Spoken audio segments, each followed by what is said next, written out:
तो कावड़ यात्रा निकलती है और ऊपर से हेलीकॉप्टर से मैं साथ साथ भेजता हूं, हेलीकॉप्टर को भी देखते रहो, कावड़ यात्राओं पे पुष्प वर्षा करना। लेकिन अगर किसी ने किसी कावड़ यात्रा को निर्दोष व्यक्ति को छेड़ना तो ऊपर से उसका काम तमाम कर देना। बिस्मिल्लाहिर्रहमानिर्रहीम, अस्सलामु अलैकुम वरहमतुल्लाहि वबरकातुहू। तमाम ही हज़रात से मैं गुजारिश करूँगा कि हमारी इस वीडियो को ज़रूर देखें। अज़ीज़ान मोहतरम, अभी हमने 10-15 दिन पहले सोशल मीडिया के माध्यम से एक बयान देखा था जो हमारे राज्य के मुख्यमंत्री जनाब योगी आदित्यनाथ ने बयान दिया था मुहर्रम को और कावड़ को लेकर के। आकर करना होगा मुहर्रम के अवसर पर भी मुहर्रम से जुड़े हुए जो अलग अलग ताज़िया लेकर के जाते हैं उनके साथ पहले से संवाद होना चाहिए। कहीं भी कावड़ यात्रियों का और मुहर्रम के जुलूस आपस में टकराने की नौबत ना आने पाए, इसके लिए पहले से रूट तैयार कर लेना। और उन्होंने कहा था कि मुहर्रम में भी मैं कोई हंगामा नहीं चाहता, अगर डीजे लगाना चाहते हैं तो वो बहुत धीमी आवाज़ के साथ में डीजे चलाएंगे और जो भी गैर मुस्लिम लोग, हिंदू लोग जो है कावड़ की रस्म को पूरा करते हैं, जब वो कावड़ का जुलूस निकालेंगे, कावड़ लेकर के आएंगे तो वो भी कानून की जो व्यवस्था होगी उसी के अनुसार अपना सफ़र करेंगे और कानून का उल्लंघन कोई नहीं कर सकता। ये हम सब ने बयान देखा था। लेकिन आप ज़रा देखिए किस तरह से कानून का उल्लंघन किया गया है, किस तरह से योगी जी के बयान को बालाए ताक कर दिया गया है और उनके बयान की किस तरह से बेइज्जती की गई है। जैसे योगी जी ने कहा था, हमारे राज्य के सीएम ने कहा था कि मुहर्रम को लेकर के और कावड़ को लेकर के कि दोनों जो ये त्यौहार हैं बहुत सुकून के साथ में मनाए जाएंगे। लेकिन योगी जी के बयान पर किसी तरह का कोई भी ऐसा मामला सामने नहीं आया कि जो उस बयान पर अमल किया जाता और कानून के दायरे में रह कर के इस रस्म को पूरा किया जाता, कावड़ के जुलूस को निकाला जाता। आप देखिए, ये खबर आ रही है उत्तराखंड के ज़िला हरिद्वार और उसके एक ताल्लुका रुड़की से।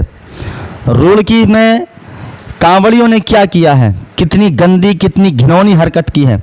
मैं समझता हूँ कि शायद योगी जी भी और हमारे हिंदुस्तान की सरकार भी इस हरकत को देखकर ज़रूर कोई ना कोई एक्शन लेगी और ज़रूर उनको तकलीफ़ होगी और ज़रूर हमारे हिंदुस्तान की सरकार शर्मिंदा होगी कि जो पाबंदियां लगाई गई थी, जो कानून नाफिज किए गए थे, जो उसूल बनाए गए थे दोनों त्योहारों को लेकर के, मुस्लिमों के मुहर्रम को लेकर के और हिंदू भाइयों के कावड़ को लेकर के, योगी जी ने बयान दिया था कि मैं नहीं चाहता किसी तरह के हमारे देश के अंदर हंगामे हों, शोर शराबा हो।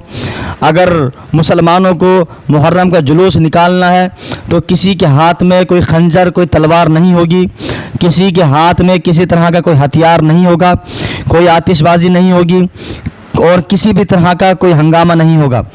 अगर मुसलमानों को अपने मुहर्रम के साथ में डीजे लगाना है तो वह मीडियम वॉल्यूम के साथ में, वॉल्यूम को कंट्रोल करके बहुत धीमी आवाज़ में डीजे चलाएंगे।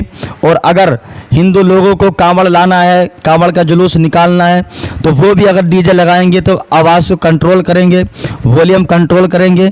किसी भी मुसलमान को तकलीफ़ नहीं होनी चाहिए और ना ही मुसलमान की वजह से किसी हिंदू को तकलीफ़ होनी चाहिए। कोई रोड जाम नहीं होगा, रास्ता जाम नहीं होगा, पब्लिक को किसी तरह की कोई परेशानी नहीं होनी चाहिए। लेकिन ये योगी जी का बयान है। अब ये देखना है कि हिंदुस्तान के हिंदू भाई कितने योगी जी के बयान का पालन करते हैं और कितने लोगों ने इस बयान पर अमल किया है और इस बयान के मुताबिक ये काम किया है। आप देखिए, ज़िला हरिद्वार से उत्तराखंड के एक ज़िले जो क्या डीजे एक निश्चित वॉल्यूम में ही बजना चाहिए और संवाद बना करके हम इस बात को सुनिश्चित करेंगे। हम प्रतिबंधित नहीं करेंगे, लेकिन उसको संवाद बना करके एक निश्चित वॉल्यूम में बजाने की परमिशन देंगे और उसमें केवल अगर कावड़ यात्री हैं तो कावड़ यात्री इस बात को सुनिश्चित करेंगे कि वे उसमें केवल भगवान शिव से जुड़े हुए भजन ही बजाएंगे। कोई ऐसा फिल्मी गाना नहीं बजाएंगे जिसके कारण अनावश्यक रूप से माहौल खराब होता हो और धार्मिक भावनाएं एक सामान्य भक्त की आहत होती हो। ये भी हमें कावड़ यात्रियों से पहले से ही संवाद बना करके उनसे आग्रह करना चाहिए। ऐसे ही मुहर्रम के जुलूस में भी वे लोग डीजे बजाएंगे, हम सुनिश्चित करें उसकी वॉल्यूम को कंट्रोल करें।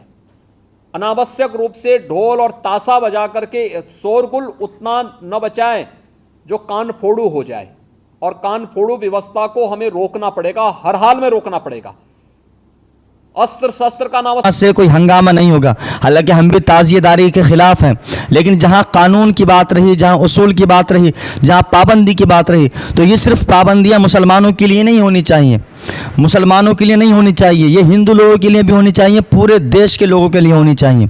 मुसलमानों के लिए तो आप कंट्रोल करने की बात कर रहे हैं कि आवाज़ को कंट्रोल कीजिए, कोई भी नंगी यहाँ तलवार हाथ में नहीं लेगा, कोई किसी तरह का गंदा माहौल पैदा नहीं करेगा। हम आपकी बात पर सहमत हैं, हम आपकी बात से इत्तफाक करते हैं, हम आपकी बात को मानते हैं, और जो हमारे हिंदुस्तान की सरकार है, हम उस सरकार के कानून के मुताबिक ही अमल करेंगे, कानून के मुताबिक ही अपने त्यौहार को मनाएंगे। लेकिन ये देखिए कि जो अपने आप को देशभक्त कहलाते हैं और जो चाहते हैं कि अमन हो, सुकून हो, शांति हो देश के अंदर, वही लोग हिंदुस्तान के अंदर जगह जगह पर हंगामा खड़ा करते हैं। आप देखिए एक मुसलमान की गाड़ी के साथ में इन लोगों ने क्या बर्ताव किया है, उस गाड़ी का क्या अंजाम किया है और मुसलमान को किस तरह से सताया है। पहले तो मुसलमान